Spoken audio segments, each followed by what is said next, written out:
Voter তালিকা special intensive রিভিশনের পর প্রথম তালিকা, সেই প্রথম তালিকা জেলায় জেলায় পৌঁছে যাচ্ছে। একেবারে উত্তরের খবর নেওয়া যাক একবার। শিলিগুড়ি থেকে পার্থপ্রতিম আমার সঙ্গে রয়েছেন। পার্থপ্রতিম, লিস্ট কি জেলা শাসকের দপ্তরে বা বিভিন্ন জায়গায় যেখানে যেখানে টাঙানোর কথা ছিল টাঙানো হয়েছে? মানুষ কি লিস্ট দেখতে পাচ্ছেন? কি বলছেন, কি প্রতিক্রিয়া তাদের মধ্যে?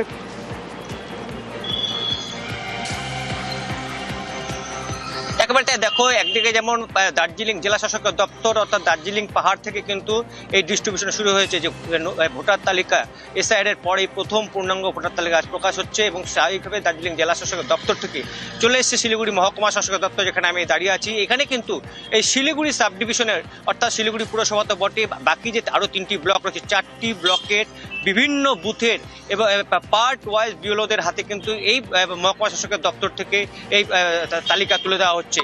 বেশ কয়েকজন বিএলও আমার সঙ্গে রয়েছে, তাদের কাছে শুনবো, কারণ ইতিমধ্যে আমরা জানি যে বিচারাধীন রয়েছে বেশ কিছু ভোটারের নাম এবং যারা বাদ গেছে, যারা বিএলওদের দাবি তাদের অনেকেই মৃত ভোটার এবং তারা অনেকেই স্থানান্তরিত হয়েছেন, অর্থাৎ কর্মক্ষেত্রে হোক বা বিবাহ জন্যই হোক বাইরে চলে গেছেন, তাদের নাম বাদ পড়েছে।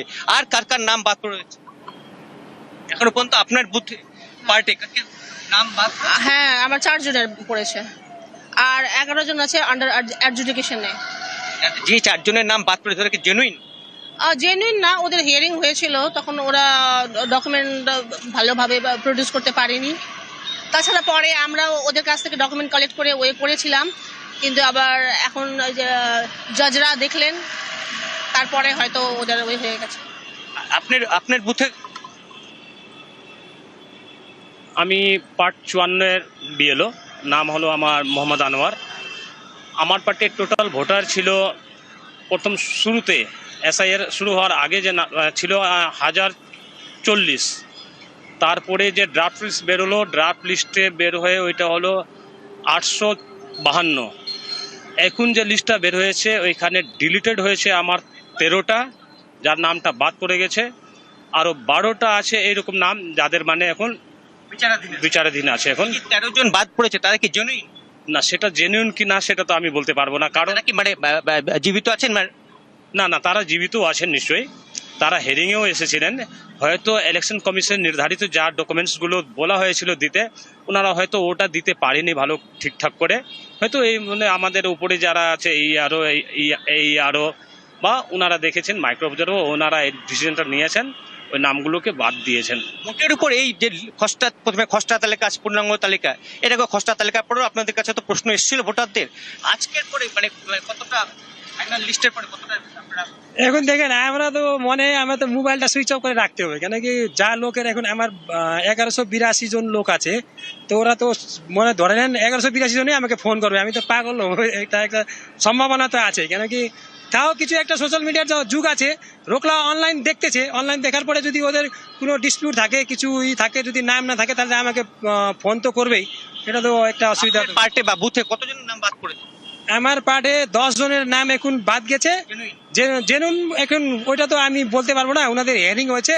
আর ইলেকশন কমিশন ইন্ডিয়ানের যে গাইডলাইন ছিল, ওই গাইডলাইনে যদি উনি সাসপেন্স না হতে পারে, সেই জন্য ওনার নাম কাটা গেছে। তো এইটাই ব্যাপার আছে, কিন্তু লোকগুলা অনেক দিন ধরেই আমার পার্টে ছিল, 15-20 বছরের এরকম লোক আছে, এরকম লোকেরও নাম কাটা গেছে। তাহলে তারা কি আবার অ্যাপিল করতে পারবে? ওরা তো মনে তো যেটা আমরা সোশ্যাল মিডিয়া নিউজে দেখছি, অ্যাপিল তো করতে পারবে, কেন কি ওনার নাম কেন কাটা গেছে, ওনাকে তো রিজন তো বলতেই হবে না, উনি তো অফিস থেকে মনে রিজন তো দিবে ওনাকে, তারপরে না নামটা ঠিক কি অবস্থা প্রত্যেকটা জেলায়, সেই প্রত্যেকটা জেলা থেকে আমার সহকর্মীরা ডিটেলে জানাবেন। তো এই স্পেশাল ইন্টেন্সিভ রিভিশন, যে স্পেশাল ইন্টেন্সিভ রিভিশনের প্রথম তালিকা আজ প্রকাশ হলো, এই স্পেশাল ইন্টেন্সিভ রিভিশন কাজ শুরুর আগে থেকেই রাজনীতির হাওয়া গরম, পরিস্থিতি এমন যে জল গড়ায় সুপ্রিম কোর্ট পর্যন্ত, এবং সেই সুপ্রিম কোর্টে সেখানে মুখ্যমন্ত্রী মমতা বন্দ্যোপাধ্যায় সওয়াল করেছেন, যা একরকম বেনজির ঘটনা। এবং শুধু তাই নয়, এরপরে সুপ্রিম কোর্টের নির্দেশে দেখা গেল এসআইআর বিচারের দায়িত্বে বিচার ব্যবস্থার সঙ্গে যে অফিসাররা রয়েছেন তারাও। এই সব কিছুর পর আজ প্রথম তালিকা প্রকাশ। এসআইআর ভোটার তালিকায় বিশেষ নিবিড় সংশোধন 2025-এ শুরু হয় বিহারে। বিধানসভা ভোটের আগে ভোটার তালিকা থেকে বাদ পড়ে 65 লক্ষের বেশি নাম। তখন থেকে এসআইআর নিয়ে রাজ্যে হাওয়া গরম। जैसे बिहार में 40 लाखों का ज्यादा आदमी को नाम निकाल दिया, और बंगाल में भी करने वाला है। अगर करेगा तो घेराव कर्मसूची करेंगे। ইয়ারে যদি 50 লাখ বাদ যায়, এখানে 1,25,00,000 বাংলাদেশি মুসলমান আর রোহিঙ্গা বাদ যাবে। গত অক্টোবরে পশ্চিমবঙ্গে শুরু হয় এসআইআর। শুরু থেকেই রাজনীতির পারদ তুঙ্গে। 1 কোটি নাম এসআইআর এ বাদ যাবে। এসআইআর এর পরে কোনো গ্যাপ থাকবে না। 2024 39%, আমাদের 40% রিজার্ভ। ওর ভুয়া ভোট, মৃত ভোট, বাংলাদেশি মুসলমানদের নাম বাদ যাওয়ার পরে কোনো গ্যাপ নেই। ওরা বিভ্রান্তি তৈরি করছে। বিজেপির প্ররোচনায় পা দেবেন না। জেনুইন ভোটার বাদ যাবেন কেন? যত এসআইআর, যা ভোটার তালিকা, সেই ভোটার তালিকার উপর দাঁড়িয়ে 250 সিট নিয়ে মমতা বন্দ্যোপাধ্যায় চতুর্থবারের জন্য মুখ্যমন্ত্রী হবেন। পর্যাপ্ত নথি না থাকায় সমস্যায় পড়েন অনেকে। চূড়ান্ত ভোটার তালিকায় নাম বাদ যাওয়ার আশঙ্কা বাড়তে থাকে। কত হাজার ফুটপাতে মানুষ আছে, অনেকের স্বীকৃত আধার কার্ড নেই। তাহলে এই মানুষগুলো কোথায় যাবে? এটা কেন্দ্রীয় সরকারের ভাবনা চিন্তা করা উচিত, বা নির্বাচন কমিশনের। যেহেতু সে ভারতবর্ষেই জন্মেছে কিন্তু প্রকৃতপক্ষে সময় মতো কাগজ তৈরি করতে পারেনি, তাহলে সে কি ভারতের বাইরে চলে যাবে? এই ব্যাপারে আমার মনে হয় চিন্তাধারা করা উচিত। এসআইআর এর শুনানিতে লক্ষ লক্ষ ভোটারকে ডাকা হয়, বাড়তে থাকে হয়রানি। এসআইআর আতঙ্কে অনেকের মৃত্যু এবং আত্মহত্যার অভিযোগ ওঠে। পথে নামেন মমতা বন্দ্যোপাধ্যায়। বিজেপি ও কমিশনকে নিশানা করে সুর চড়ান। যারা নাগরিকত্ব দেবে বলে চিৎকার করে, তারা নাগরিকত্ব কেড়ে নেবার ব্যবস্থা করেন। সবটাই আমি জানি। এই এসআরএর নামে একটা এনআরসি করার প্রক্রিয়া চালাচ্ছিল, কিন্তু অপোজিশন স্টেটগুলো হচ্ছে ওদের টার্গেট। তার মধ্যে বাংলা অন্যতম টার্গেট। তৃণমূল থাকতে আপনাদের কারোর নাম বাদ যাবে না। কেউ ভয় পাবেন না, কেউ আতঙ্কে থাকবেন না। আমাদের কর্মীরা রাস্তায় নেমেছে। 20 নভেম্বর মুখ্য নির্বাচন কমিশনারকে চিঠি লিখে এসআইআর বন্ধের দাবি জানান মমতা বন্দ্যোপাধ্যায়।